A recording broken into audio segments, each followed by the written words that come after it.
Have you ever wondered what it really takes for a continent to fight climate change? Let me take you to Bonn, Germany, where the latest global climate talks just put Africa's ambitions and its struggles right at the center of the conversation.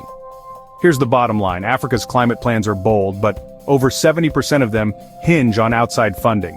Without real money on the table, all those goals risk fading into thin air. That's why, right now, African negotiators are pushing hard for what they call the $1.3 trillion roadmap. Sounds like a lot, right? But here's why that number matters. At previous summits, world leaders made big pledges to help developing regions fight and adapt to climate change, but so far, the cash just hasn't flowed at the scale needed. In 2019 and 2020, Africa got around $30 billion in climate finance. By 2022, that rose to $44 billion. Still, it's not even close to what's needed.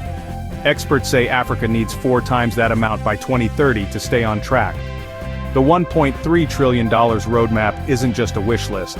It's a call for real action. It means enough funding for clean energy, but also for better access to electricity, safe cooking, and digital connections, especially for women, kids, and people in rural areas.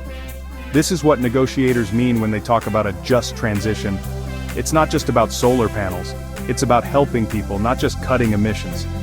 But here's the tricky part.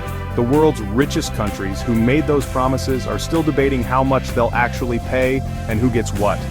Other big players, think India, China, and groups like the G77, are demanding more transparency and fairness.